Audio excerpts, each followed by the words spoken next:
kita atau guru kita menyampaikan sesuatu, lalu kita menerimanya dan mendengarkannya. Itu paling tertinggi.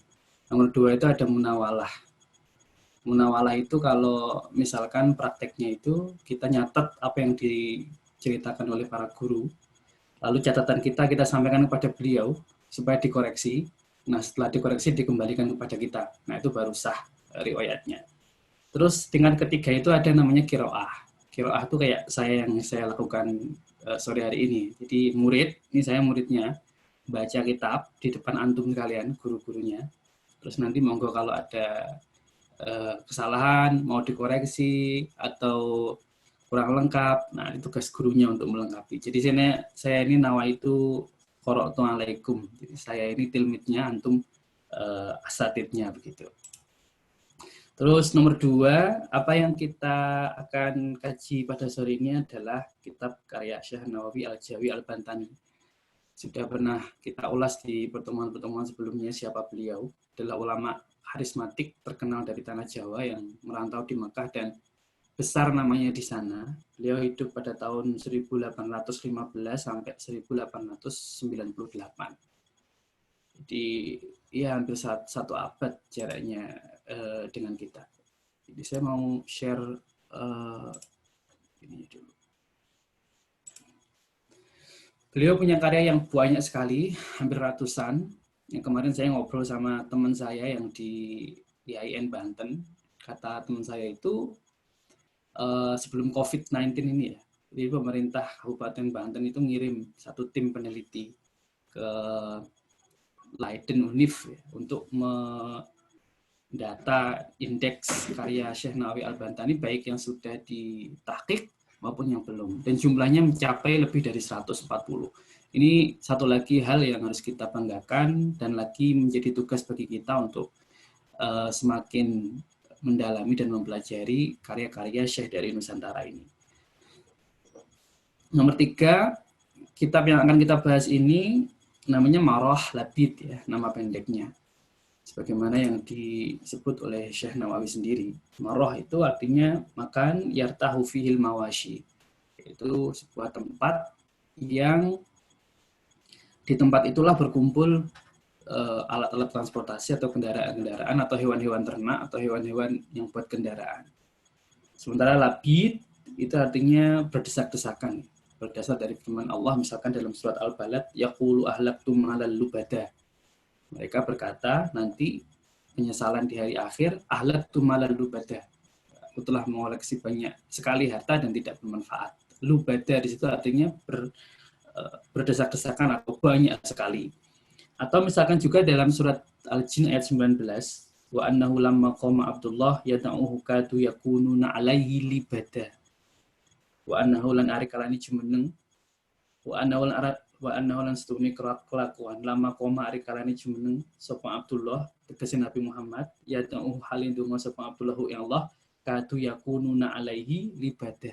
Ketika Nabi Muhammad berdoa itu para jin berkerumpul untuk mendekati dan ingin tahu kepada sosok Nabi Muhammad SAW. Jadi kata labid itu artinya berdesak-desakan atau berjejal-jejalan. Mengapa Syekh Nawawi Al-Bantani menyebut kitab tafsirnya sebagai Marah Labid? Sudah pernah kita bahas sebelumnya, itu bagian dari ketawaduan beliau. Ini ada satu kutipan dari muqaddimah beliau. Beliau mengatakan di sini walaisa ala fi'li mazid. Yang saya garis kuning itu. Bahwa kitabnya ini memang diniatkan untuk mengumpulkan, mengapa disebut marah ya, karena itu adalah kumpulan pendapat dari para ulama, dari para mufassir sebelum beliau, dikumpulkan oleh beliau, lalu kemudian diambil intisarinya supaya mudah dipelajari tentunya. Walaysa fi mazid, kata beliau, aku tidak menambahi apa-apa. Sebenarnya yang dilakukan beliau adalah hanya menukil dan kemudian merangkumnya menjadi sebuah karya sendiri. Tetapi kata beliau likuli zaman tajdid, bahwa meskipun beliau tidak menambahkan apa-apa melainkan hanya menukil saja perkataan dari para alim ulama dan para mufassirun, tapi beliau mengakui beliau juga menambahkan sesuatu. Makanya pada sore hari ini metode baca kitab saya setelah membaca teksnya langsung dari Syekh Nawawi Al-Bantani, saya akan merujukkan kepada sumber-sumber beliau. Kalau kita lihat misalkan dalam pengantar yang beliau tulis itu adalah beliau menyebutkan beberapa sumber, misalkan kitab Futuhat Ilahiyah, Mafatihul Ghaib, Sirajul Munir. Nah, itu akan kita rujuk nanti ketika kita membaca karya Syekh Nawawi Al-Bantani ini. Nomor 2, saya juga akan merujuk kepada tafsir-tafsir ahli sunnah yang lain. Misalkan tafsir dari Ibnu Atiyah Al-Andalusi Al-Maliki. Kemudian kalau dalam masalah fikih, saya nanti akan coba rujuk ke kitabnya Ibnu Rushd, Bidayatul Mujtahid, ya, karena selain ringkas dan bisa mengakomodir keberagaman madhab yang barangkali tidak cukup atau tidak sempat dijelaskan oleh Syekh Nawawi Al-Bantani dalam karya kitabnya ini. Terus yang terakhir, adapun masalah hadis dan syarahnya, saya akan merujuk ke Ibnu Hajar Al-Asqalani, Fathul Bari. Sebelum kita mulai ngaji, ini memang sengaja dipilih ayat-ayat saum, yaitu Al-Baqarah 183 sampai 187, dan sebagaimana yang barangkali teman-teman sudah pada ketahui semua bahwa ayat ini ada banyak di antaranya adalah berkaitan dengan fikih. Jadi nanti ada pembahasan tentang fikihnya juga.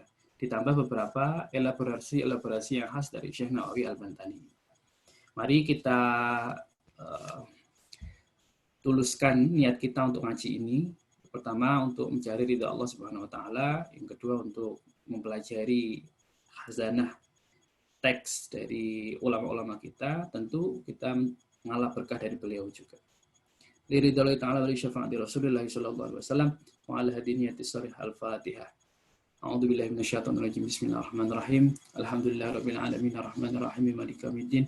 Iyyaka na'budu wa iyyaka nasta'in ihdinas siratal mustaqim siratal ladzina an'amta 'alaihim ghairil maghdubi 'alaihim waladdallin. Amin.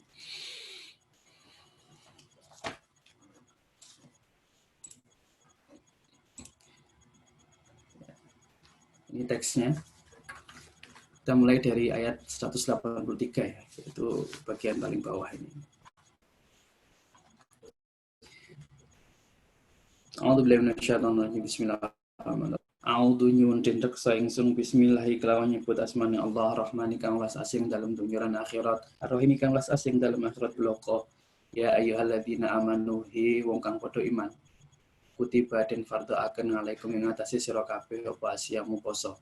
Kama kaya dene barang kutiba kang diwajibake ngalaladina ing atase wong akeh ming qablikum sadurunge sira kabeh minal anbiya saking boro-boro nabi ngalaihim iku tetep ing atase nabi apa as-shalatu shalawat ta'zim wassalamu lan keselamatan wal umami lan pira-pira umat min ladun Adam wiwit Nabi Adam tetep ing atase Nabi Adam alaihi salam. Wahai orang-orang yang beriman, diwajibkan kepada kalian berpuasa, sebagaimana diwajibkan kepada orang-orang sebelum kalian, dan diwajibkan juga kepada para nabi. Jadi para nabi, para umat sebelum kita, itu juga telah diwajibkan berpuasa. Tapi para ulama bersepakat bahwa bagaimananya itu tidak sama. Dan yang sama adalah sama-sama diwajibkan. Ini kalau kita lihat referensi yang dipakai oleh Syekh Nawawi Al-Bantani, saya tampilkan PowerPoint-nya. Nah, ini. Bisa nggak dilihat ini PowerPoint-nya?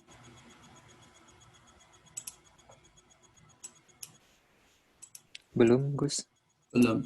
Kalau yang tadi udah, yang bahasa Arabnya. Yang PDF-nya udah. Oke, PDF-nya udah. Kalau sekarang, ampun. Masih belum. Oh, belum. Oh, harus di.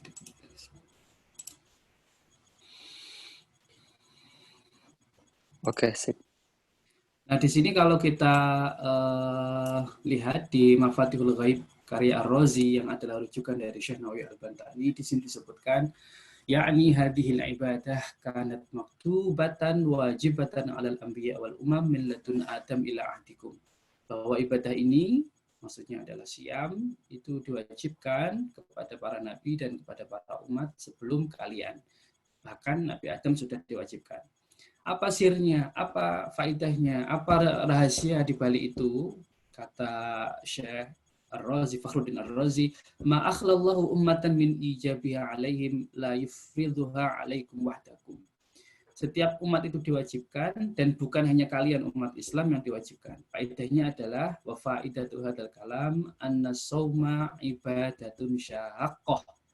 Puasa itu adalah ibadat yang berat. Wa syai'u syak, dan sesuatu yang berat itu idza amma, jika dilakukan bersama-sama oleh orang banyak, sahula, maka gampang tahammuluhu, melaksanakannya. Jadi sirnya adalah ini, bahwa yang melaksanakan puasa itu bukan hanya satu orang, dua orang, tiga orang, bahkan semuanya. Jadi semua umat, hatta umam min ahdi Adam alaihissalam. Ini mengajarkan kepada kita tentang kebersamaan. Sesuatu kalau dilakukan bersama-sama itu semakin gampang. Jadi kontekstualisasinya sama dengan yang kita alami saat ini ya, COVID-19 ini. Insya Allah kalau kita kita bersama-sama menanggungnya, kita saling menolong, saling berbuat apa yang kita bisa, maka sahula tahammuluhu. Insya Allah akan bisa kita lampaui dengan mudah. Saya lanjutkan. La'allakum, supaya ono sira kabeh tatakuna takwa sapa sira kabeh. Ai tatakuna tegese wedi sapa sira kabeh Allah ing Gusti Allah. Bisa mikum sebab poso sira kabeh. Wa tarkikum lan ninggal sebab ninggal sira kabeh li syahwati maring boro-boro syahwat.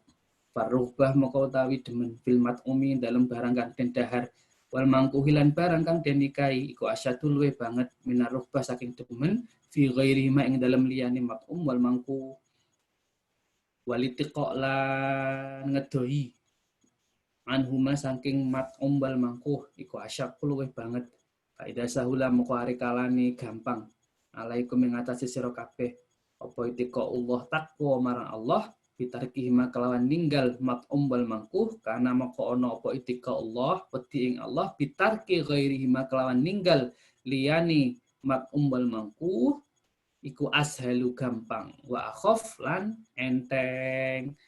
Di sini disebutkan aitatakunallaha bisaumikum, supaya kalian tambah takwanya. Implementasinya apa? Ditambah keterangan yang khas dari Syekh Nawawi Al-Bantani adalah perhatikan al-mat'um wal mangkuh, makan, minum dan juga berhubungan suami istri. Itu mat'um itu adalah barang yang kita konsumsi, wal mangkuh dan barang atau nikah ya atau jima dengan istri itu adalah dua hal yang paling susah untuk direm atau ditahan oleh manusia karena ketiganya adalah kebutuhan primer ya.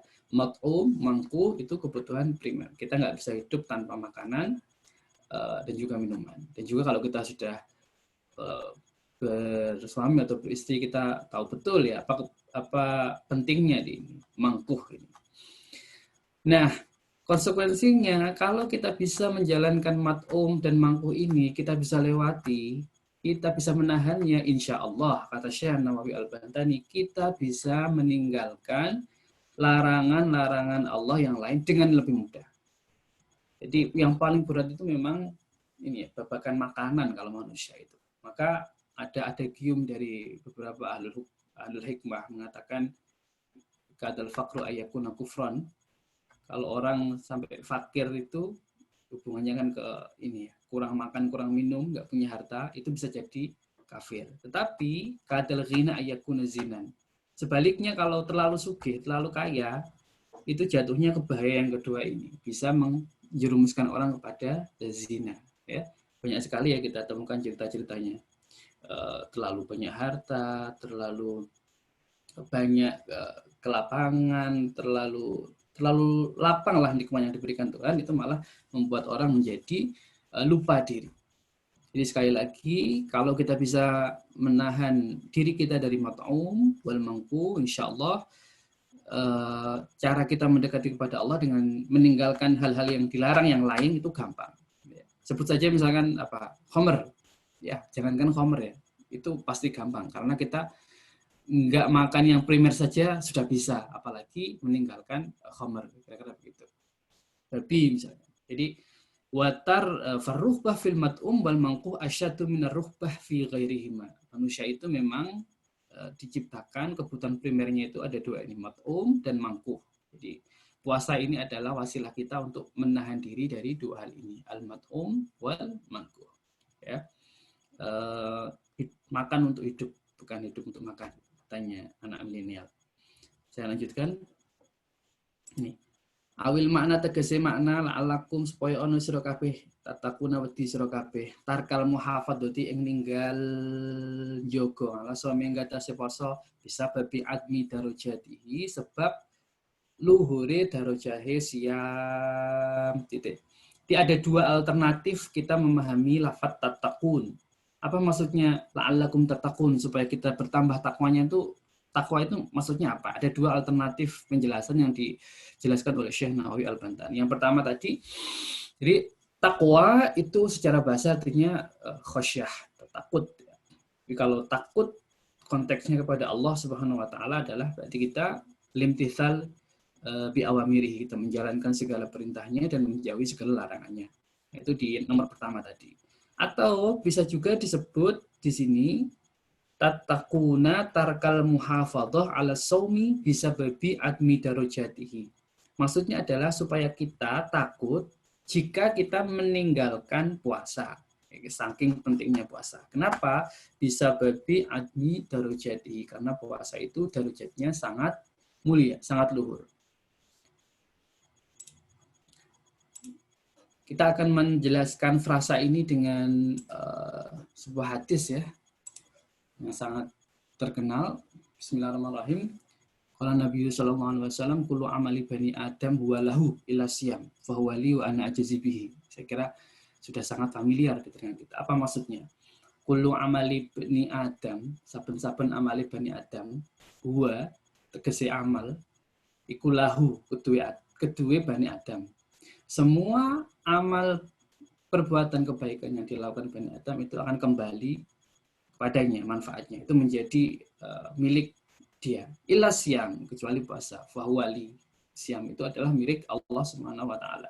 Wa ana ajzibi, dan akulah yang akan memberikan ganjaran. Karena huwali, kata Allah, itu miliknya Allah Subhanahu wa taala. Ada dua penjelasan yang disebutkan oleh Ibnu Hajar Al-Asqalani tentang hadis qudsi ini ya. Yang pertama, an-nasaum la yaqa'u fihi riya. Menarik ini. Puasa itu tidak ada potensi riya. Nah, apa yang kita bisa riakan dari puasa ya? Kalau zakat itu kan kita bisa riak ya. Oh, aku ini nyumbang sekian di masjid atau berderma sekian atau transfer sekian ke kasnya PCNU kan bisa diriakan.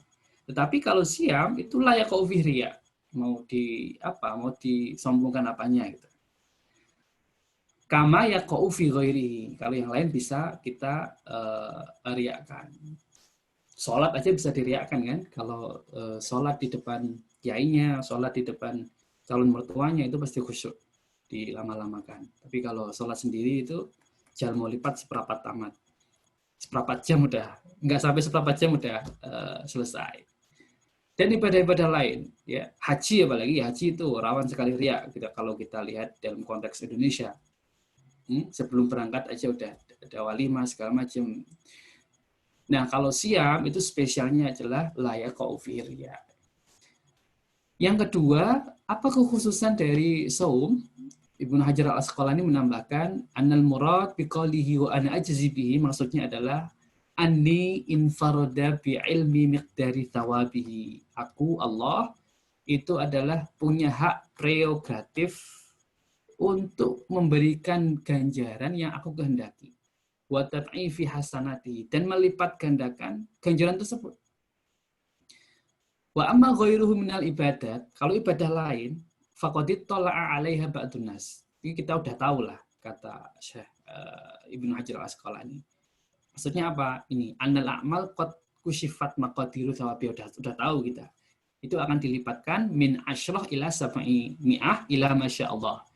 Akan dilipatkan antara 10 sampai 700 sesuai dengan kehendak Allah. Sesuai dengan firman Allah, matalul ladzina yunfiquna amwalahum fi sabilillah kamathali habbatin ambatat sab'a sanabila fi kulli sumbulatin mi'atu habbah wallahu yudha'ifu liman yasha wallahu wasi'un alim. Udah ada rumusnya. Setiap satu kebaikan itu diganjar 10 atau akan dilipatkan oleh Allah sampai 700 lipat. Tetapi ila siam, kecuali puasa, fa innallaha yuthibu alaihi bighairi taqdir. Ibnu Hajar, Allah punya hak dan mampu dan bisa untuk melipat gandakannya bighairi takdir, dengan tanpa takdir, dengan tanpa batas, begitu. Dari mana penjelasan ini didapat oleh Ibnu Hajar al-Asqalani? Beliau merujuk kepada surat Az-Zumar ayat 10. Qul ya ibadilladzina amanu taqu rabbakum lilladzina ahsanu fi hadhihi dunya hasanah wa ardullahi wasi'ah innama yuwaffas sabiruna ajrahum bighairi hisab.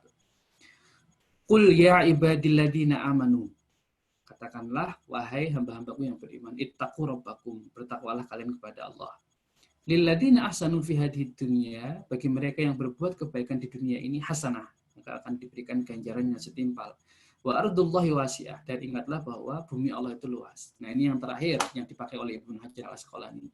Innama yuwaffas sabiruna ajrahum bighairi hisab. Bahwa orang-orang yang sabir, yang sabar, ini ganjarannya akan dilipat gandakan bighairi hisab, dengan tanpa batas, unlimited. Nah, as-sabirun dalam ayat ini diterjemahkan atau diartikan sebagai as-shaimun, yaitu orang-orang yang berpuasa. Makanya dengan ayat ini kemudian Ibnu Hajar mengatakan kelipat gandaan puasa pahalanya itu bisa jadi jauh melampaui 700 sebagaimana illa masya Allah, sesuai dengan kehendak Allah. Jadi kita harus ini, yang pertama menurut saya kalau puasa itu ya harus memuaskan dan ini menyenangkan Allah Subhanahu wa taala. Jadi cara kita menahan lapar, cara kita menambah ibadah, cara kita mengamalkan hal-hal yang sunnah, itu tujuan utama adalah menyenangkan Allah Subhanahu wa taala. Karena Allah lah yang akan menilai, dan kalau Allah suka maka akan dilipat gandakan, masya Allah, sesuai dengan kehendaknya. Kami lanjutkan. Kita lanjutkan ayaman. Ayaman ing boro-boro dina makdudatin kang wis diwilang-wilang. Fi ayamin tegese ing dalem boro-boro dina muqaddaratin kang wis kira-kira. Bi'adati maklum, bi'adatin kelawan wilangan maklumin kang wis cetha. Salatina rupane 30 apane yauman dina. Wa hiya hale utawi salatina yaum iku Ramadan.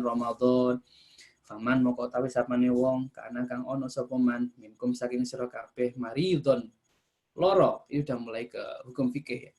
Faman kana minkum maridon, barang siapa yang sakit. Sakit seperti apa? Marodon kelawan loro, yaitu sakit yang yadurruhu kang bahayani apa marad. Yadurruhu kang bahayani hu ing marad apa asamu poso. Jadi puasa yang semakin kalau kita puasa itu semakin memberatkan sakitnya. Walau fi akhna'il yaumi, senajan ing dalam tengah-tengah dino. Meskipun kita dalam kerasanya sakit itu di tengah-tengah kita sedang berpuasa. Ala safarin utawa ing atase perjalanan. Mustaqiron tegese netepi ala safari kosen ing atase safar qasar. Rukhsah diberikan kepada dua hal ini ya, yang sakit.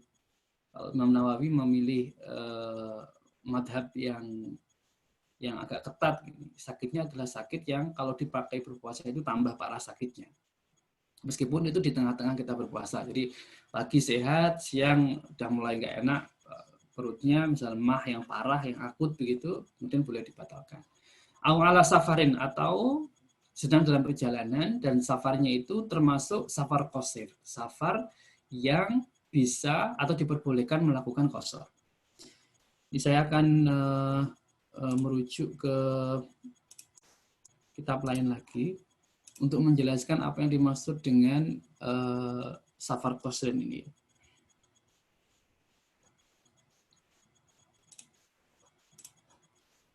Kita lanjutkan dulu.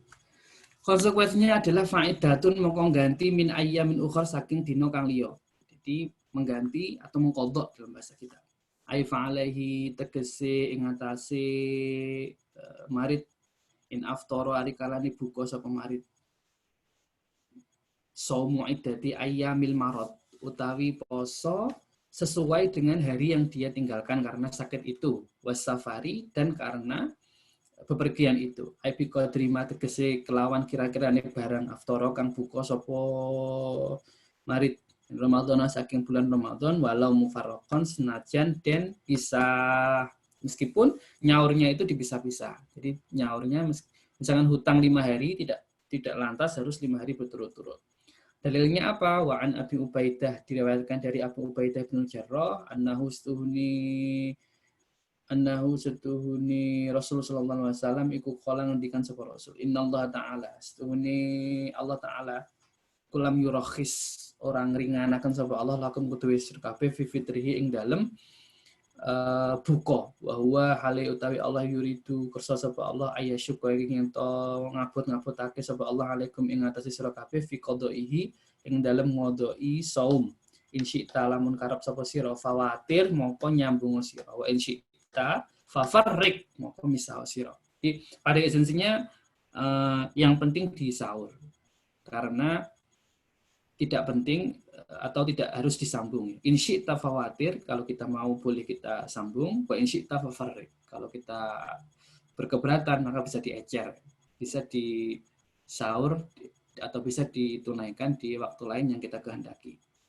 Di winter lebih baik karena waktunya pendek.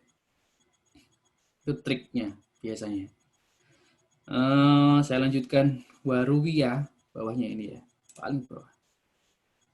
Waruwiya lan diriwayataken anna rajulan temene wong lanang kala ngendikan sapa rajulin Nabi sallallahu alaihi wasallam ala ayamin ing atase pira-pira dina min Ramadan afayu jazini apakah cukup bagi saya an aqdiyaha ing yen to ngodok sapa ingsun ha ing ayam mutafarriqatan halidin pisah-pisah faqala moko ngendikan sapa Nabi lahu kedue rajul dijawabnya Nabi ada seorang yang bertanya kepada Nabi Muhammad sallallahu alaihi wasallam saya punya puasa dan mau saya sahur, apakah harus sambung atau boleh berpisah-pisah?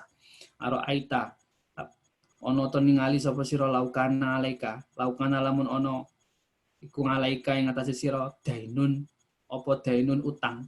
Kalau kamu punya hutang, faqadaita dirham dan kamu menunaikannya 1 dirham, buat dirhamain dan 2 dirham, amakan yujizika. Apakah ini sudah cukup bagi kamu? Jadi kalau kita punya hutang 20 euro, itu misalkan bayarnya ngecer 5 euro baru 15, sudah cukup apa enggak? Qala moko ngendikan sapa rajul na'am yo. Qala moko ngucap sapa Rasul sallallahu alaihi wasallam, fallahu moko utawi Allah iku hakul luwih berhak ayyafuwa ing yen to nyepuro sapa Allah, wa yasfahalan nyepuro sapa Allah. Wa an Aisyah talan diriwayatake saking Aisyah, anna Hamzah setuhune Hamzah al-Aslami saala takon sapa Hamzah an-Nabi ing Nabi sallallahu alaihi wasallam faqala maka mengendikan sapa Hamzah ya Rasulullah ada sahabat namanya Hamzah al-Aslami bertanya kepada Rasul ya Rasulullah hal asumu ala safar hal asumu ono to poso sapa ingsun ala safari ngatasi lelungan kalau saya sedang perjalanan apakah harus puasa faqala maka mengendikan sapa Rasul sum in syi'ta wa aftir in syi'ta sum poso sira insyita ari kalane karep sapa sira wa aftir lan buka sira insyita ari kalane karep sapa sira. Jadi kalau sudah memenuhi jaraknya maupun tingkat keberatannya itu kira-kira ada pertanyaan kan ininya afdal bagaimana? Afdalnya apakah berbuka atau malah kita bertahan aja puasa ya. Kira-kira yang afdal bagaimana? Nah, Imam Nawawi Al-Bantani memilih untuk ini yang tengah-tengah. Di hadisnya sum in syi'ta wa aftir in syi'ta. Sama-sama baiknya. Kalau mau berpuasa silakan, tapi kalau prefer untuk berbuka juga silakan.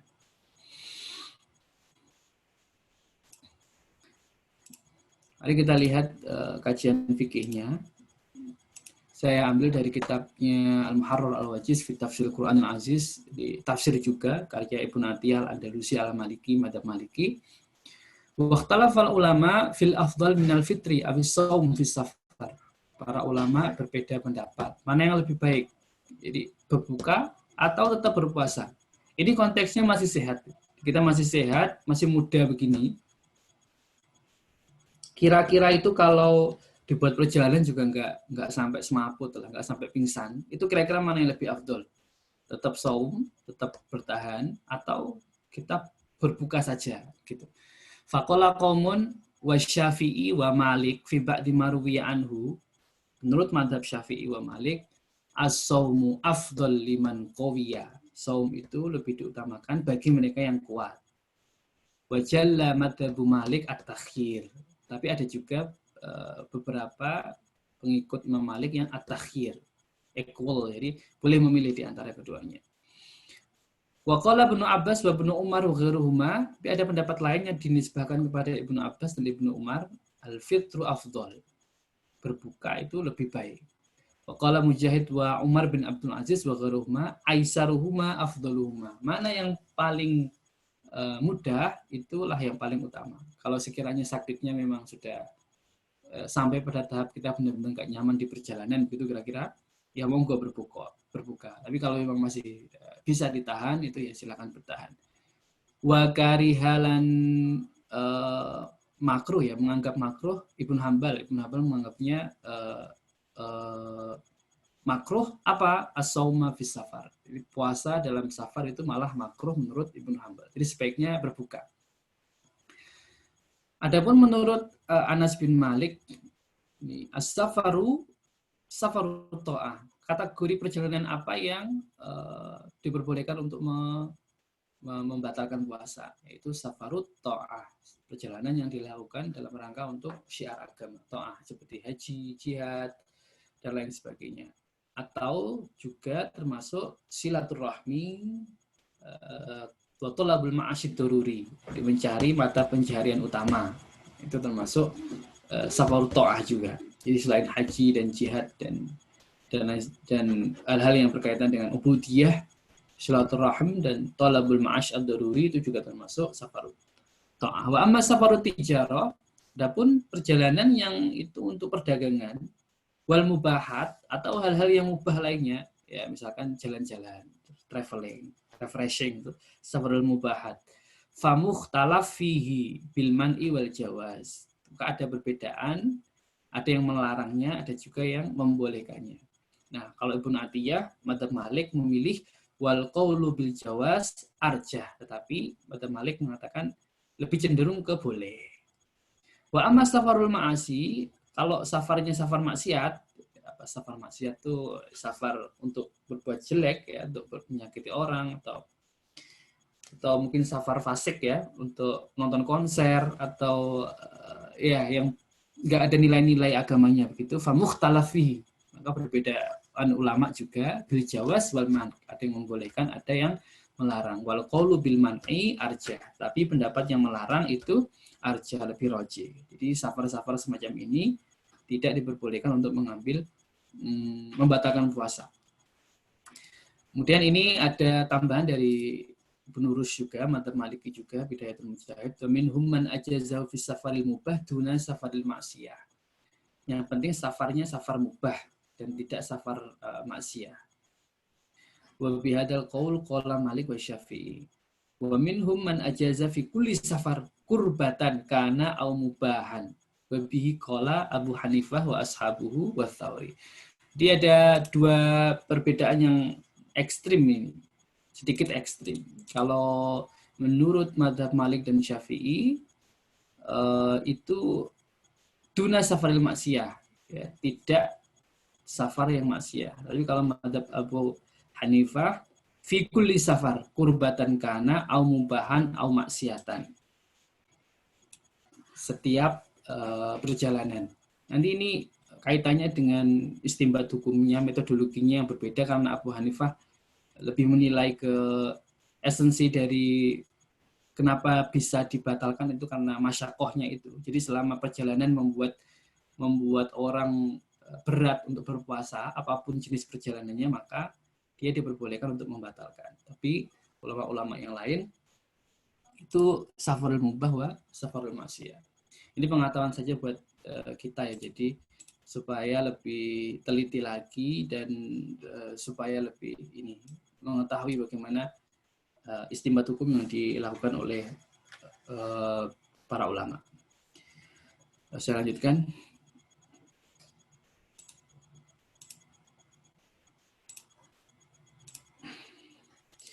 Bismillahirrahmanirrahim. Warwalan wus ngendikaaken sapa Syafi'i Imam Syafi'i anna ato sedunia ato kala ngendikan sapa ato libni Abbas maring Abbas akosrun ana kosor ila Arafah maring Arafah.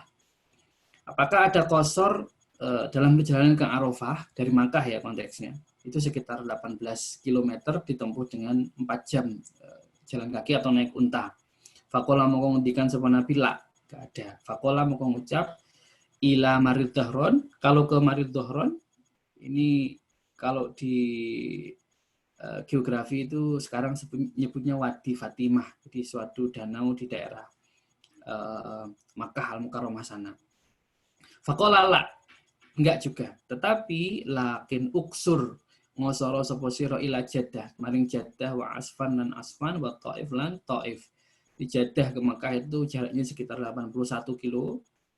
16 jam jalan kaki atau naik unta, Asfan itu 102 kilo dan Taif itu 87 kilo.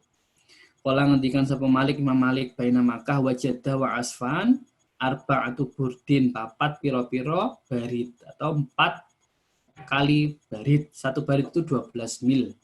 Jadi ini yang kemudian disertakan oleh Syekh Nawawi Al-Bantani untuk menjelaskan safarul qasrin yang disebutkan di awal tadi.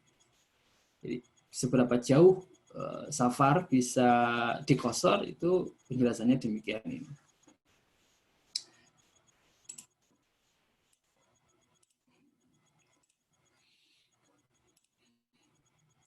Kita perdalam lagi kira-kira tentang masalah jarak ini ya, karena yang disebutkan Syekh Nawawi Al-Bantani ini fikih yang secara sekilas titik tolaknya adalah jarak. Jadi ke Makkah ke Jeddah itu 81 kilo, Asfan 102 kilo, dan Taif itu 87 kilo. Atau dalam bahasanya Imam Malik itu 4 burd. Satu baritnya itu 12 mil. Di dalam Bidayatul Mujtahid disebutkan, amakhtilafum fil mawdi'i tsani wa hiyal musafah, tentang jarak ini ya. Allati yajuzu fil qasr fa innal ulama ikhtalafu fi dzalika ikhtilafan katsiran. Ada perbedaan pendapat yang sangat frontal begitu. Wa dzaba Malik wa Syafi'i wa Ahmad wa jamaah katsira ila anna shalah tuksaru fi arba'ati burd. Sama seperti yang sudah dituliskan oleh Syekh Nawawi Al-Bantani. Dari sini kita bisa mengetahui satu pola dari kitab tafsir Syekh Nawawi Al-Bantani bahwa beliau cenderung untuk berpijak pada qaul jumhur, pendapat mayoritas. Karena kita lihat kitab tafsir itu macam-macam. Dari segi tebalnya aja udah kelihatan. Ada tafsir yang berjilid-jilid tebalnya itu memang ditujukan untuk referensi atau ensiklopedi. Jadi ditujukan, makanya lengkap sekali informasinya. Ada juga tafsir yang dibuat seringkas mungkin untuk alasan yang sangat praktis supaya mudah diamalkan oleh kita ya, orang-orang awam seperti ini. Misalkan kitab ini atau juga kitabnya Tafsir Jalalain, Al-Futuhat Al-Ilahiyat juga demikian. Nah, ada juga kitab tafsir yang tengah-tengah. Jadi nggak terlalu panjang, tapi juga tidak terlalu pendek. Itu ditujukan untuk para pelajar. Jadi para pelajar yang belajar tafsir supaya mereka mengetahui perdebatan intinya itu apa, jadi beragam pendekatan disampaikan. Misalnya adalah contoh kitab tafsir yang saya sebutkan di sebelumnya, Al-Muharrar Al-Wajiz karya Ibnu Atiyah. Itu ya tebalnya separuh dari misalkan kitabnya Tobari. Saya lanjutkan di sini. Wa qala Abu Hanifah wa ashabuhu wal Kufiyyu. Menurut Abu Hanifah wa ashabuhu aqallu ma tuksaru fi shalah 3 ayyam. Wa innal qasra innama huwa liman sara min ufuqin ila ufuq. Ini karena Abu Hanifah itu patokannya adalah masyaqqah ya, berat. Nah, berat itu menurut Abu Hanifah itu adalah 3 hari perjalanan, itu sudah kategori berat. Atau min ufuq ila ufuq, jaraknya sangat jauh sekali, kira-kira begitu. Wa qala ahlu dhahir, adapun madhab dhahiri, al-qasru fi kulli safar qariban kana upang. Ini gampang nih banget ya. Ini madhab yang letterlek dengan apa yang disebutkan oleh dalil utamanya. Jadi fikul safar qoriban kana au ba'ida. Wasabab fi ikhtilafihim, sebabnya adalah mu'aradatul ma'nal ma'qul min dzalikal lafadz wa dzalika anal ma'qul min ta'khiri safar fil qasr annahu li makanil masyaqqah al mawjudah fi. Problemnya di sini. Bijaknya adalah pada masyaqqahnya atau beratnya, jadi jauh dan berat. Kalau sudah berat baru boleh ngosor, itu madzhabnya Abu Hanifah, atau berpegang pada dhahirul lafadz seperti yang dilakukan oleh Malik, Syafi'i wa Ahmad. Qad qala was ngendikan sapa Nabi alaihi salatu wasalam, innallaha wada'a 'anil musafiris shauma wa syaqqas shalah. Fa kullu man intalaqa alaihi ismu musafir jazalahul qasr. Ini kalau Zahiri itu mengatakan, yang jelas hadisnya begini ya, kalau musafir itu boleh batalkan saum dan boleh qasar. Ya sudah. Pokoknya kalau udah musafir aja. Ya, kita lanjutkan.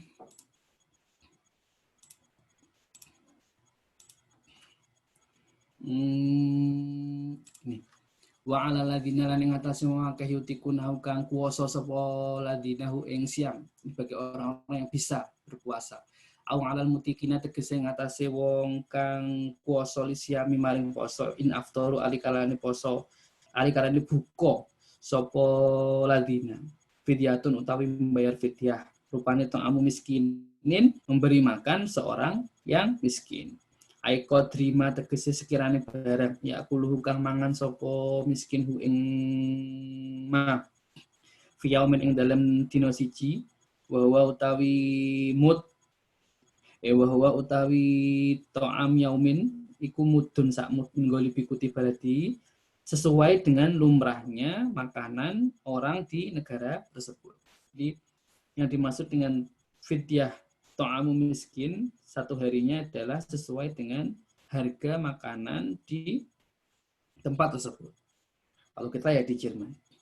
Wa qara'a lan ngucap sapa Nafi' Imam Nafi' wa Ibnu Amir bi idzofati fidyati kelawan ngidofake lafat fidyah wa jam'i masakin lan jamak lafat masakin. Ada riwayat lain yang membaca itu bukan wa 'alal ladzina yutiqunahu, kalau yang umum fidyatun ta'amu miskin. Ini riwayatnya Nafi' wa Ibnu Amir membaca wa 'alal ladzina yutiqunahu fidyatu ta'ami masakina.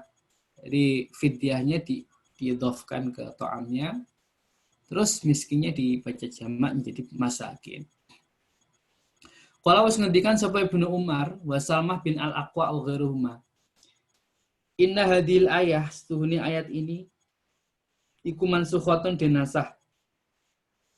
Wa dzalika setuhuni ayah annahum setuhuni muslimun iku kanu ana sapa muslimun fi sadril islami ing dalam awal Islam iku mukhayyarina, boleh memilih baina siyami antara poso wal fidyah lan bayar fidyah.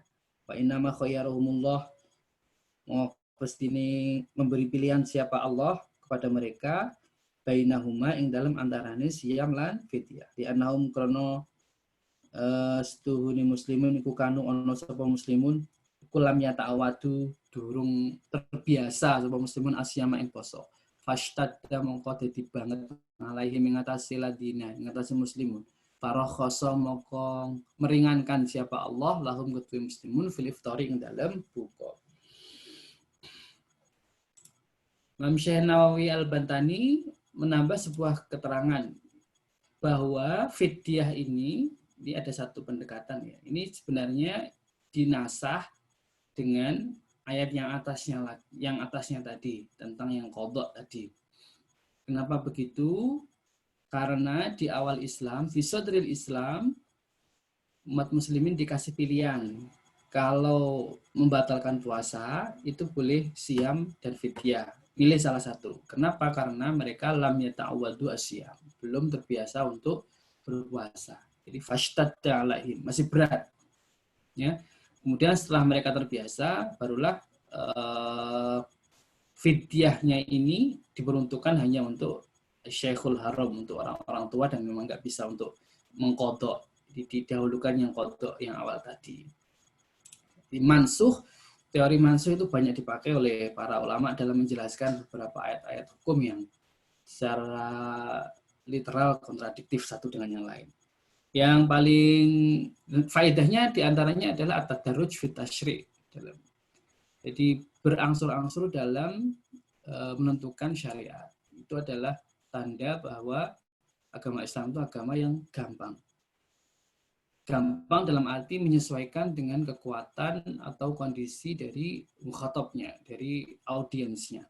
Misalkan ayat Qamar itu ada 4 tahap. Yang pertama, wa min thamaratin nakhili wal a'nab tattakhiduna minhu sakaron wa rizqan hasana. Nah, memang masih terbiasa untuk minum khamar maka diperbolehkan. Bahkan dipuji. Tattakhiduna minhu sakaron wa rizqan hasana. Boleh diolah untuk dijadikan rizqan hasana. Lalu ketika sudah terbiasa untuk ditinggalkan sedikit-sedikit, ya ayat yang kedua adalah wa min thamaratin nakhili wal a'nab.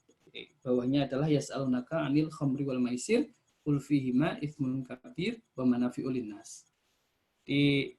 Diingatkan sudah, artinya ada itsmun kabir, ada jeleknya, ada dosanya, tetapi masih punya wa manafi'u linnas. Ya.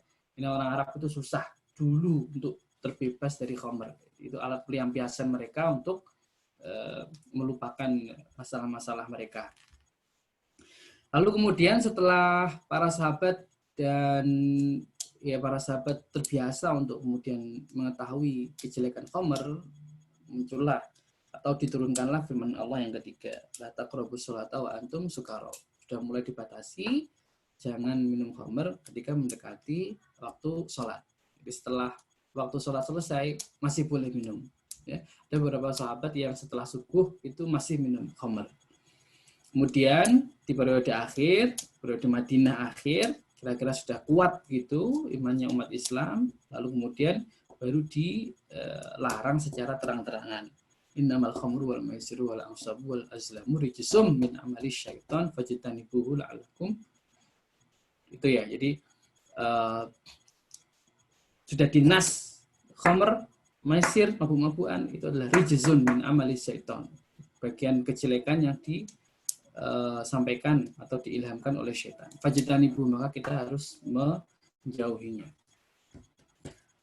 Wakilala dan dikaakan inna hadil ayat tuhuni ikilah ayat guna zalat tumurun apa ayat fi haqi syaihi dalam haqi syaih. Jadi ada pendapat lain mengatakan ayat ini, fidyah ini maksudnya itu adalah tentang syekh, tentang orang tua al-harumi kang banget tuane, orang tua yang sudah tua renta, sudah nggak memungkinkan lagi untuk berpuasa. Wal makna wa 'alal ladina ing atase wong akeh yak diruna kang puasa sapa ladina ala saumi ing atase poso ma'al masyaqqah, sartane masyaqqah berat iku fidyatun fidyah secara umum. Jadi dibedakan antara yang meninggalkan puasa karena marid, benar-benar puasa, atau karena sebenarnya mampu tetapi ma'al masyaqqah, harus berusaha yang benar-benar sulitnya bukan main. Nah, itu fidyah. Sedikit lagi. Nah, hari ini cuma sampai ayat 184. Faman mongko tawi sapane wong tatawa kang nguweh-nguwehi atau kang ngluwihi aweh, barang siapa yang memberi khairon ingkang luwih bagus kaan zaidah kaya dene nambah sapa man fil fidyah ing dalam fidyah ngalal qadri ngatasi jumlah al-wajibi kang wajib auso mau tawa poso sapa man ma ikhrajil fidyati sarta ngetokake fidyah. Atau kalau memang mampu mantatau akhiran, misalkan utangnya 5 dibayar 7, atau misalnya 6 dibayar 8, atau misalkan puasa ngodot tapi juga bayar fidyah. Bahwa makota witatawo iku khairun lahu. Seperti itu, perilaku seperti itu menambah dari yang seharusnya itu adalah sesuatu yang lebih baik. Bisawabi kelawan ganjaran.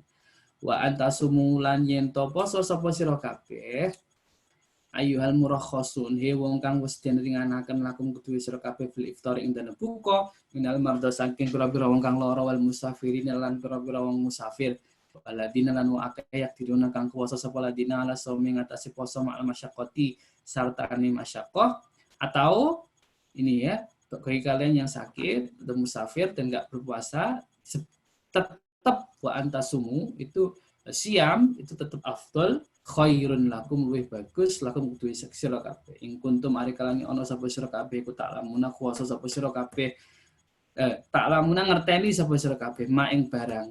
Kenapa? Karena ada rahasianya ma fis saumi ma ing barang fis saumi ing dalam puasa minal fadilah saking keutamaan minal ma'ani lan pira-pira makna al-murasah kang den warisaken di takwa maling takwa baru ati dimati lan ninggal tanggungan fa inal ibadata maqsudun ibadah kullama iku kulama kanat lamun ono apa ibadah iku asyak luweh berat kanat mongko ono iku aksara syawaban luweh banyak sawaban ganjarannya. Jadi memang pada manusia itu kalau disuruh berat mana antara fidyah dengan qadha itu pasti berat qadha. Tapi justru disitulah esensi dari rukhsah ini.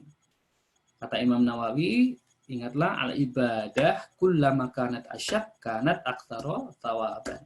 Ibadah itu semakin berat itu maka ibadahnya atau ganjarannya akan semakin banyak.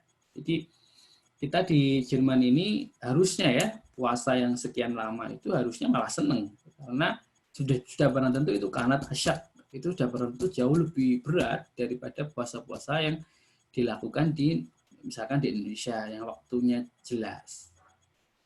Nah, itu kaidahnya adalah kalau semakin berat dilaksanakan, maka aktsara thawaban. Maka ganjarannya insya Allah akan semakin banyak dan semakin banyak. Lalu kaidah fikihnya itu ya saya kutip dari Asbab an-Nadhairnya Suyuti, makana aktsara fi'lan kana aktsara fadlan. Dalam ibadah itu dikenal istilah atau kaidah kalau gerakannya itu semakin banyak maka dia semakin banyak fadilahnya. Itu senada dengan tadi ya. Maka nasyak karena aktsara thawaban. Yang berat itu banyak pahalanya. Wa asluhu qaulu sallallahu alaihi wasallam li Aisyah ajruka ala qadri nasbika sesuai dengan firman Nabi sallallahu alaihi wasallam kepada Aisyah ajruka ganjaranmu atau apa yang kamu dapat upah yang kamu terima itu akan sesuai dengan seberapa berat pekerjaan atau usaha yang kamu lakukan ya. Kalau kerjanya sejam ya 12 euro. Kalau 2 jam ya 24 euro. Kira-kira begitu. Nah, contohnya waman kana fasolal witro, karena siapa yang memisah sholat witir, afdol min waslihi, itu lebih baik daripada disambung 3 rakaat ya. Dari perspektif ini, karena dengan kita memisah itu ada ziyadatun niyah, ada ziyadatut takbir, ada ziyadatus salam. Jadi maka na aktsara fi'lan kana aktsara fadlan. Kalau bahasanya Imam Nawawi tadi maka na asyak gitu. Fal ibadah kullama kanat asyaqqa kanat aktsara thawaban. Ibadah itu kalau semakin berat maka ya insyaallah pahalanya semakin banyak. Tapi ya namanya pahala itu adalah urusannya Allah Subhanahu wa taala. Kita kembali ke kaidah yang sudah ditentukan oleh Syekh Nawawi Al-Bantan di pertama kali tadi bahwa segala sesuatunya itu terserah pada Allah Subhanahu wa taala. Fasomuli wa ana ajazibi.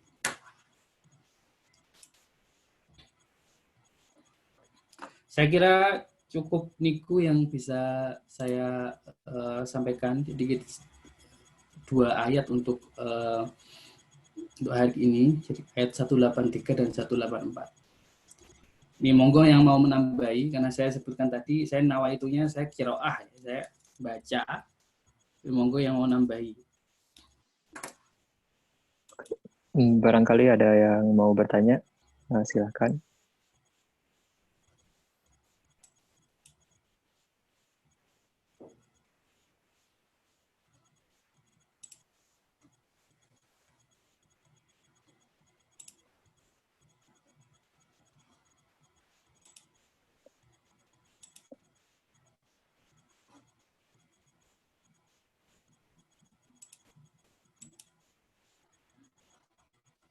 Kalau belum ada yang bertanya, saya nanya deh, Gus. Gimana Ya, kalau nanti Triwan. Gus, saya yang nanya nggak apa? Oh, monggo, monggo. Ya. Gimana kalau misalnya kasusnya dia menghidupkan malam Ramadannya, cuman di siang harinya dia tidur gitu, full gitu, maksudnya kayak hampir full tidur gitu. Cuman dia malam Ramadannya dihidupkan. Itu gimana kira-kira? Ya kalau nggak punya tanggungan siang hari, nggak ada yang dirugikan, ya bagus itu Mas. Kayak kita nyambung dengan penjelasannya dari Ustadz Udan yang kemarin ya. Waman tolabal ula sahirul layali, spiritnya bahwa di malam hari itu banyak sekali kebaikan-kebaikan. Tapi ya kembali lagi, kalau sampai mengganggu aktivitas siang hari, maka ya sudah barang tentu jadi nggak baik lagi ya gitu. Kontekstual saja Mas menurut saya. Ya. Dan kan ada itu yang ada game yang sangat terkenal dan sering kita dengar bersama-sama, naumatus so'im ibadah atau naumus so'im ibadah, tidurnya orang berpuasa itu ada ibadah. Dalam konteks ketika dia tidur, dia akan menjauhi hal-hal yang mengurangi nilai puasa, misalkan bergibah atau menonton acara-acara televisi yang tidak bermanfaat atau domblong, malah nggak melakukan apa-apa. Nah dalam konteks itu maka ya lebih baik tidur saja siang harinya. Tapi ya kembali lagi, kalau siang yang punya anak di rumah, yang atau punya kerjaan yang harus dikerjakan, kok sampai mengganggu, ya jadi berkurang lah keutamaannya. Nah ini saya gitu loh Mas. Ya, makasih Gus. Kira-kira dari teman yang lain ada pertanyaan? Saya ada pertanyaan, Gus Muhammad. Oh ya, Mas Nanda. Pinten iki?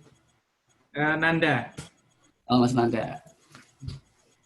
Ya, kan tadi ceritanya dari sejarahnya memang syariat itu bertahap. Nah, kemudian misalkan untuk zaman sekarang, misalkan kita mempunyai anak, saudara, teman atau keluarga yang mereka melaksanakannya itu masih susah gitu, dan itu bagaimana cara menyikapinya? Kadang kan misalkan kita ketika merasa benar sendiri gitu langsung, oh kamu jangan minum, jangan ini langsung gitu. Nah, apakah bisa pendekatan itu digunakan? Terima kasih. Terus Oke, Mas Nanda, matur nuwun. Kayak menurut saya malah spiritnya justru di sini. Spiritnya dakwah itu adalah bil hikmah wal mau'izatil hasanah, dengan hal yang baik. Dan sudah dicontohkan dalam banyak kasus di Al-Qur'an itu, tadarruj fit tasyri' itu memang harus bertahap. Jadi sesuatu yang frontal itu justru tidak akan diterima oleh sasaran dakwah kita dan justru akan membuat orang menjauh dari agama Islam. Dan kita di saat sekarang itu kan Al-Quran sudah fix. Kalau zaman dulu kan kita sebut kasus Homer tadi ya, kalau menurut saya. Kalau dulu kan memang ayatnya belum turun, jadi panduan-panduannya itu ya bertahap-tahap itu. Dari awalnya yang dipuji, lalu kemudian ditahan-tahan sedikit, lalu jangan mendekatinya waktu sholat, kemudian baru dilarang. Nah sekarang kita hidup di zaman di mana Al-Quran sudah komplit, final statementnya udah yang terakhir itu, innamal khamru wal maisiru wal ansab wal azlam rijsun. Tapi semangat tadarut fit tasyriknya masih eksis dan masih layak kita teladani. Misalnya kalau kita berdakwah mungkin di daerah Indonesia Timur yang adalah kebanyakan mereka masih minum-minum, ya itu harus tadarut fit tasyrik juga, harus step by step dengan pendekatan yang baik, dengan cara yang baik, tidak langsung diharamkan begitu, saya yakin sedikit nanti malah yang mau simpatik ke Islam. Jadi memang ini ya kasus yang kita temukan sehari-hari. Kemarin juga ada salah satu jemaah di Freiburg yang curhat tentang begitu. Kira-kira ada temannya yang di Jerman dan belum mau berpuasa sebagainya. Kalau masalah metodenya ya diserahkan kepada kita masing-masing. Yang penting bil hikmah wal mau'izatil hasanah. Kita menjadi teladan dan dengan cara yang baik, tidak menyakiti hatinya dan sebagainya. Tapi di luar itu kita ada kewajiban memang untuk berdakwah. Ya. Wa tawassaw bil haqqi wa tawassaw bis sabr. Kita punya kewajiban untuk menyampaikan kebaikan dan menyampaikan kesabaran. Adapun bagaimana respon orang tersebut itu sudah bukan wilayah kita lagi. Jadi manusia itu hanya hidayahnya hidayah irsyad, saling memberikan menuntun ke kebaikan, tapi hidayah taufiknya itu adalah hak prerogatif dari Allah Subhanahu wa taala. Jadi menurut saya kalau dakwah itu pakai rumus ini, Mas Nanda. Man ra'a minkum mungkaran falyughayyir biyadihi. Kalau kita melihat kemungkaran, itu kita harus mengubah dengan tangan kita atau kekuasaan kita kalau kita mampu. Jadi yang pertama ini konteksnya status kita lebih tinggi dari orang tersebut. Misalkan kita ini pemimpin ke rakyat, itu pendekatannya bisa pendekatan yang keras lewat kekuasaan, lewat peraturan, biyadihi itu. Level yang kedua, kalau kita setara, pemalam yastati fabilisanihi, itu misalkan kita ke teman, kita ke saudara, itu kan kita masih bisa lah ngobrol, ngajak diskusi, atau mungkin diajak makan dulu sebagainya masih bisa. Itu bilisan, kita dakwahnya bilisan. Nah lisan itu ada dua, lisan yang perkataan verbal, ada yang berupa perilaku. Kita berikan contoh-contoh yang baik. Nah kalau yang levelnya ketiga, yaitu status kita lebih rendah dari orang tersebut, maka pakai ini yang ketiga, fa'ilam yastati fabi qalbi, ya kita sebatas mendoakan saja. Misal kita ke orang tua atau misal ke atasan, orang yang tua secara umurnya dari kita, itu kan agak canggung juga mengingatkan seperti itu. Nah kalau memang benar-benar nggak bisa ya insya Allah fabi qalbihi itu udah kita mendoakan, itu udah bagian dari cara kita berdakwah. Meskipun diterusnya hadis itu bahwa at'aful iman, itu adalah level iman yang paling rendah. Tapi insya Allah dengan kita sudah memiliki kegelisahan untuk menyadarkan orang, itu sudah dicatat oleh Allah sebagai amal yang baik insya Allah. Terima kasih Gus. Iya, sama-sama Mas. Apakah ada lagi pertanyaan dari teman-teman? Saya masih ada satu kalau boleh. Oh ya, Gus Oding. Monggo Gus Oding. Saya mboten ini nanya. Sebenarnya sebagai orang awam saya juga tentu tertarik dengan ilmu tafsir secara umum. Artinya bolehkah atau sebenarnya pertanyaan ini valid gitu atau enggak? Ada berapa metode tafsir Quran? Kemudian seperti tafsir yang mungkin jamak diketahui masyarakat, mungkin tafsir Ibnu Katsir atau jalan lain atau Maroh Labid ini, atau mungkin yang agak kontemporer seperti tafsir Al-Manar, itu masuk jenis yang mana gitu. Ngaten. Ngaten. Sami-sami. Ini sebatas yang saya pelajari baik di pesantren maupun di sini ya. Kalau ditanya berapa metode, ini saya agak rancu pertanyaannya, mungkin saya jawabnya ada dua hal. Berapa metode orang menafsirkan Quran, kira-kira begitu ya? Atau ilmu-ilmu apa yang bisa dipakai untuk untuk menafsirkan Al-Quran? Nah, itu jawabannya sudah dirangkum dalam banyak kitab ulumul Quran. Ada sekian bab, itu ada bab Nasih Manso, ada bab Asbabun Nuzul, ada bab Maki Madani, ada macam-macam. Itu sejatinya memang harus dikuasai oleh seorang mufasir sebelum dia menafsirkan Al-Quran. Jadi bab-babnya itu di bab-bab di ulumul Quran itu. Bahkan ada beberapa mufasir yang ketat ya untuk menyebutkan seorang yang sah disebut mufasir itu harus hafal Quran, hafal sekian ribu hadis, itu ada juga. Nah, itu tentang metodenya. Apa yang harus dikuasai orang dalam sebelum dia melakukan tafsir niku. Nah, yang pertanyaan sampean niku juga bisa diarahkan ke ini ya, tipologi barangkali ya Gus. Jadi bagaimana sih kita melihat hazanah tafsir dari umat Islam yang luar biasa kayanya itu. Ulama-ulama itu sudah mencoba merumuskan beberapa tipologi. Ada yang bermanfaat secara akademik, secara intelektual, tapi ada juga yang tujuannya itu sebatas memetakan saja. Ya, misalkan dari segi keterkaitan dengan tradisi, maka ada tipologi tafsir bil ra'yi, ada tafsir bil ma'thur, kan? Nah, yang jenengan sebutkan kayak Tabari, Ibnu Katsir, Asyuti juga punya kitab Ad-Durrul Mansur, itu masuk bil ma'thur. Dalam kaitan bahwa metode dia menafsirkan ayat-ayat Al-Qur'an itu selalu bergantung kepada trilogi, kalau enggak dawuh Nabi Muhammad SAW, ngendikane sahabat atau tabi'in.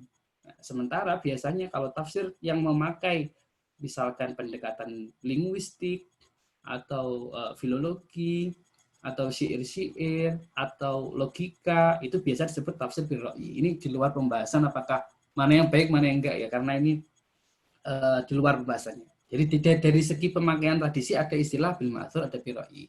Dari segi genre itu juga bisa dibagi-bagi lagi. Misalkan yang genrenya fikih itu seperti yang saya sebutkan tadi, atau ahkamul Quran. Jadi hukum-hukum Quran karya Ibnu Arabi itu fikih. Atau ada juga yang mendekati dari segi pendekatan. Ada juga yang mendekati dari segi filsafat. Misalkan Fakhruddin Ar-Razi, Mafatihul Ghaib, yang salah satu dijadikan rujukan oleh Syanawi Al-Bantani ini.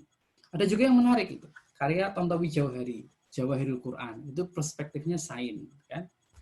Tapi ya kita sebagai pemerhati tafsir itu kadang juga agak nggak cocok juga dengan pendekatan yang murni sains begini. Karena kalau kita baca kitabnya Tontowi Jauhari, itu di situ ada gambarnya anatomi tubuh.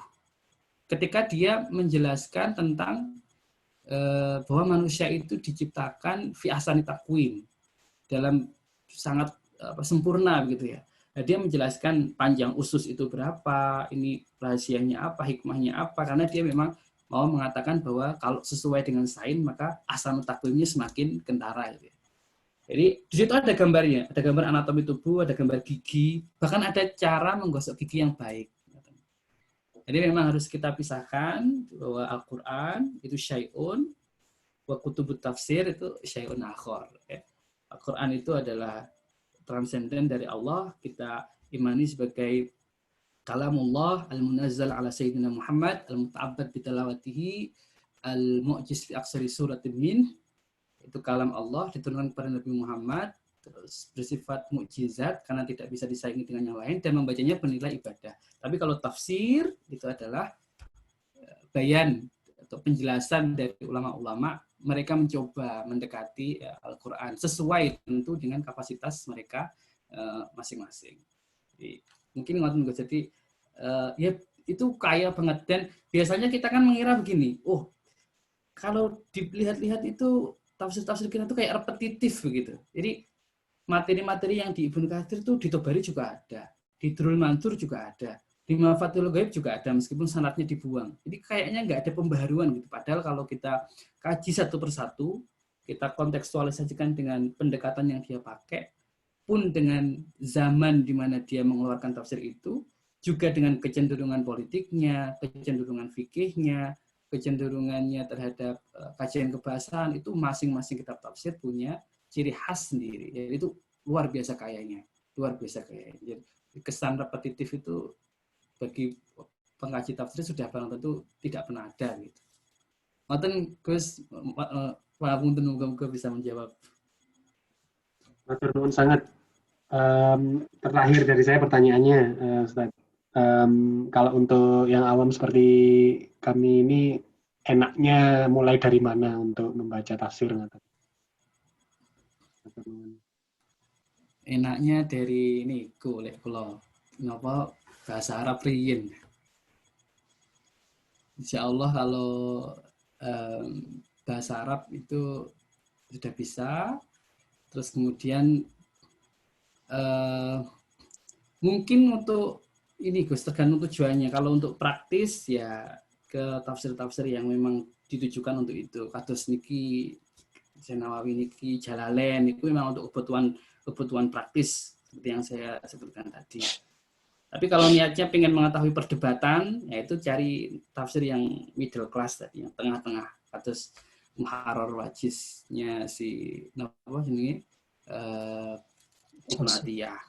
Tapi kalau Tobari niku memang ditujukan untuk sebagai referensial. Dan saya kok nggak yakin juga ada orang yang mau menghafal tafsir Tobari itu karena sekian banyak riwayat yang disebutkan. Jadi memang ditujukan untuk referensial ensiklopedik gitu. Kalau kita lagi melacak sanad, ya rujuk ke Tobari, atau melacak pendapat ulama tertentu, lihat ke Tobari. Tapi untuk praksis yang ya tafsir yang singkat seperti ini, atau yang untuk perdebatan itu yang tingkat menengah. Kados Zaman Sari niku nggih. Nggih sae dipelajari. Mugi-mugi enten manfaate sekali lagi saya ya ngaji ke panjenengan sedaya. Enggak. Bagaimana Gus Oding? Terjawab? Cukup, terima kasih. Oke, sip. Mungkin kita ada sekitar 10 menit lagi ya sebelum buka. Barangkali ada satu pertanyaan lagi mungkin. Sampun Mas, sudah, karena udah ya. masih harus ini ya ngenget jangan. Siap. Ya, mungkin sebelum ditutup pengajiannya boleh sampaikan doa Gus Muhammad. Ini Pak Giri, monggo Pak Giri. Iya, silakan Pak Giri. Mohon doanya.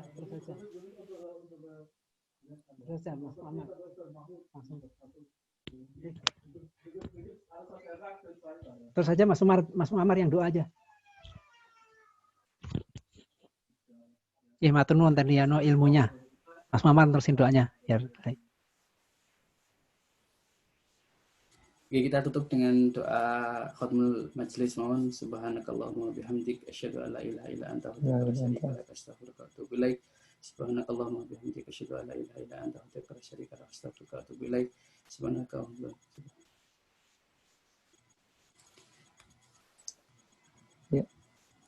Ya, terima kasih kepada Gus Muhammad dan teman-teman yang sudah menyempatkan hadir di pengajian sore ini. Semoga kita sama-sama bisa mengambil hikmahnya. Saya mohon maaf jika ada kesalahan. Assalamualaikum warahmatullahi wabarakatuh. Waalaikumsalam warahmatullahi wabarakatuh. Waalaikumsalam warahmatullahi wabarakatuh.